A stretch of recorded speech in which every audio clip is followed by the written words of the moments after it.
அனைத்தும் அனைவரும் சிவனும். அனைத்திற்கும் அனைவருக்கும் நன்றி. தாய் தந்தையருக்கு நன்றி. அண்ணனுக்கு நன்றி. மூதாதையர் அனைவருக்கும் நன்றி. சப்த முனிகளுக்கு நன்றி. சப்த கன்னியர்களுக்கு நன்றி. பச்சையம்மனுக்கு நன்றி.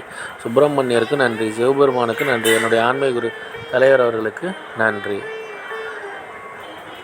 24/6/2024 திங்கட்கிழமை பஞ்சாங்க வழி ஜோதிட ஆலோசனை. இன்று உங்களுடைய கர்ம வினை தீர தந்தையிடம் ஆசீர்வாதம் பெறுங்கள். தீர்க்க ஆயுளுடன் இருக்க தாயிடம் ஆசீர்வாதம் பெறுங்கள்.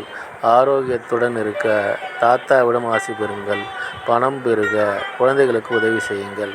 எடுத்து வைக்கும் காரியம் அனைத்திலும் வெற்றி அடைய பாட்டியிடம் ஆசீர்வாதம் பெறுங்கள். தந்தையிடம் ஆசீர்வாதம் பெறுங்கள். திருச்செந்தூர் சுப்பிரமணியர் வழிபாடு செய்யுங்கள். சிங்கமுகம் பாருங்கள். பசுமுகம் பாருங்கள். நந்தி வழிபாடு செய்யுங்கள். இதுபோல் வாழ்நாள் முழுவதும் வெற்றியடைய வாட்ஸ்அப் எண்ணை தொடர்பு கொள்ளுங்கள். டெலகிராம் சேனல் லிங்க் யூஸ் பண்ணி டெலகிராமில் ஜாயின் பண்ணிக்கோங்க. அஸ்ட்ரோ சிவபாபா சேனலில் லைக் பண்ணுங்கள், ஷேர் பண்ணுங்கள், சப்ஸ்கிரைப் பண்ணுங்கள். நல்லது நடந்து கொண்டு இருக்கிறது. ஓம் ரீங் வசி வசி சகலரும் வசி சர்வம் வசி அசி அசி அசி. நன்றி நன்றி நன்றி.